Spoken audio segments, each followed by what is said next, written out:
सीता माता मन में विचार करती कि ये मुद्रिका कहां से आई। हनुमान जी प्रकट हो गए, माता जी की जय हो। राम जी के गुणानुवाद गाए। हनुमान जी पेड़ के पीछे छिपे बैठे हैं, गुणानुवाद गा रहे। यहां पर हमारे पांडे जी बैठे हैं और महाराज जी भी बैठे हैं। हम आपको एक प्रार्थना करें। हनुमान जी अशोक पेड़ के ऊपर पत्तों में छिपे बैठे राम जी का गुण गा रहे। रामचंद्र गुण बरने लगा। अब ध्यान देना, यहां पर पहले के जमाने में व्यक्ति माध्यम होता था, भगवान का प्रचार होता था।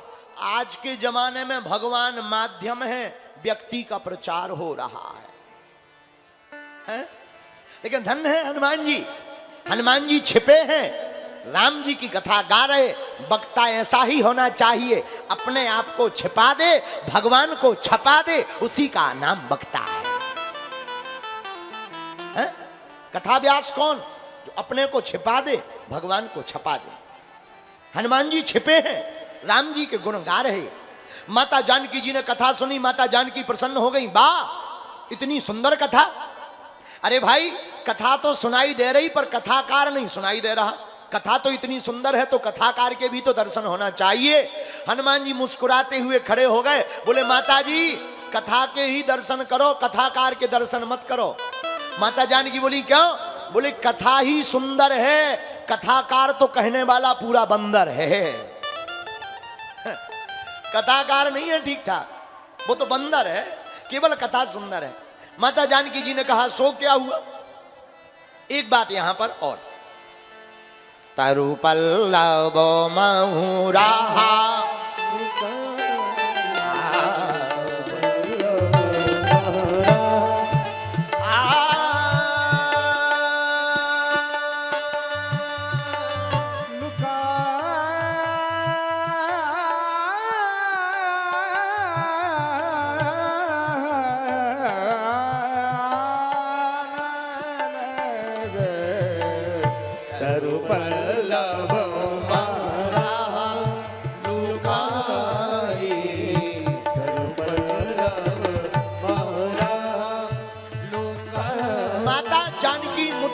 पहचान गई। ये वही मुद्रिका है जो हमने गंगा के तट पर राम जी को दी थी। लेकिन हनुमान जी छिपे बैठे। कहां बैठे? ऊपर। किसी ने हनुमान जी से पूछा कि तुम ऊपर क्यों बैठे, ऊपर क्यों हो? हनुमान जी बोले सुना, कथाकार ऊपर ही बैठता है। कथाकार ऊपर ही बैठता है, कथा श्रोता नीचे बैठते हैं, इसीलिए हम ऊपर बैठे। तो किसी ने कहा फिर तुम क्या सम्मान पाना चाहते हो? हनुमान जी बोले नहीं, सुनो, कथाकार का सम्मान नहीं होता है, कथा का सम्मान होता है, इसीलिए हम ऊपर हैं। तो किसी ने कहा कि आसन किसने दी? हनुमान जी बोले लंका में आसन कोई दे सकता है, खोजनी पड़ती। लंका में कथा थोड़ी होती है, यहां तो वृथा होती है। हनुमान जी बोले हमने खुद खोज लिया आसन। अच्छा ठीक है, तो बोले कथा क्यों कर रहे? बोले माता जानकी जी का दुख मिटाने के लिए। अच्छा दूसरी बात, एक बात और बताओ हनुमान जी, क्या आप अपने आप को छिपा करके क्यों बैठे हो? हनुमान जी बोले सुनो, जो अपने गुणों को छिपाता है उसी के द्वारा ही राम के गुणों की कथा की जा सकती है। वाह, महत्वपूर्ण कौन है? दूसरी बात, आप ऊपर बैठे तो आप महत्वपूर्ण हो या भक्ति माता माता सीता महत्वपूर्ण है? हनुमान जी बोले हम बैठे जरूर ऊपर हैं, परंतु महत्वपूर्ण तो नीचे जो बैठी हैं वो माता सीता है। बोले कैसे? बोले पेड़ में डालियां ऊपर होती, पत्ते ऊपर होते, परंतु पेड़ की जड़ नीचे होती है और पत्ते चाहे जैसे रहें, महिमा तो पूरी जड़ की होती है, मूल की होती है। हनुमान जी बोले हम बैठे जरूर ऊपर हैं, पर महिमा तो नीचे माता जानकी जी की ही है। लेकिन आप सामने क्यों नहीं आ रहे? तरु पल्लव महुराहा लुकाई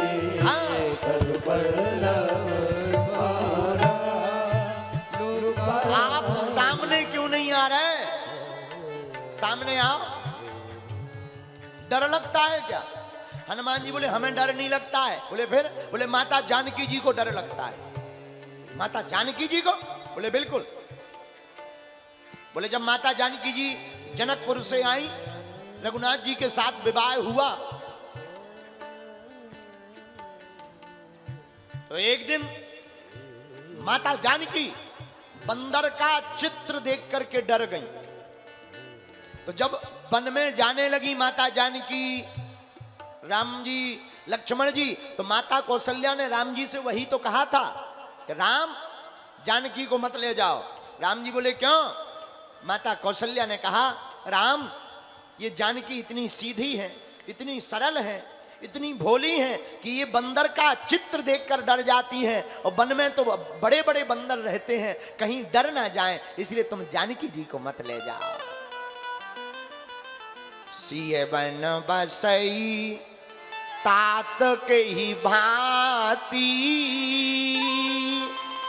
चित्र लिखते कपि देख डराती।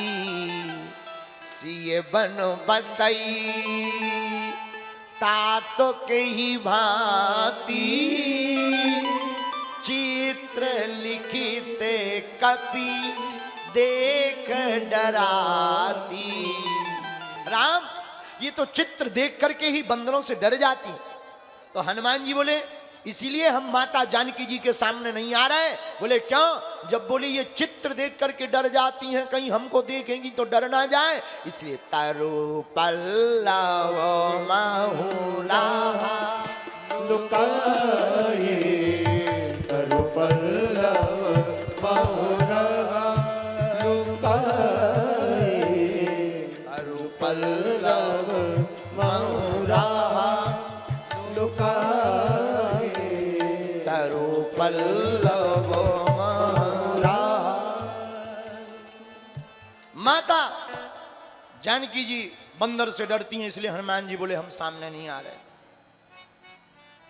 माता जानकी जी ने कहा आओ, अब नहीं हम डरेंगे।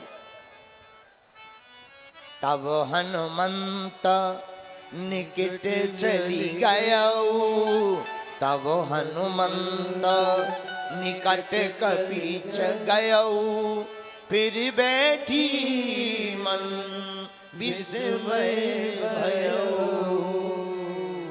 राम दूत में माता जानकी जी ने पूछा कौन हो तुम? हनुमान जी ने हाथ जोड़कर कहा राम दूत में मातु जानकी, सत्य शपथ करो नानिधानी की। राम दूत में मातु जानकी, सत्य शपथ करो नानिधानी। हनुमान जी बोले मां, हम राम जी के दूत हैं। तो माता जानकी जी चौंक गई। राम जी तो नर हैं तो भगवान, पर नर रूप में है, नर हरि। लेकिन फिर तुम तो बंदर हो, आप दोनों की दोस्ती कैसे हुई? माता जानकी जी कहते नर बानर ही संग कहूं कैसे, कही कथा भई संगति जैसे। नर बानर ही संग कहूं कैसे, कही कथा भई। हनुमान जी नरों बानरों की संगति राम जी से कैसे हुई जरा बताओ। हनुमान जी ने मधुर वचनों में कपि के वचन सब प्रेम सुनी, उपजा मन विश्वास। हनुमान जी ने वचन तो कहे आहा, लेकिन हनुमान जी ने वचन साधारण नहीं, सब प्रेम प्रेममय कहे। देखो याद रखना, भक्ति वाणी से नहीं मानती, भक्ति का पता वाणी से नहीं चलता। भगवान की भक्ति का पता तो आंखों के पानी से चल जाता है? वाणी कैसी भी हो, लेकिन आंखों में अगर पानी है तो समझ जाओ ये इनके प्रेमी है। जिससे प्रेम करें अगर वो अचानक दिखाई पड़े, ओहो, मन हर्ष उल्लास से भर जाता, आंखें भर आती हैं।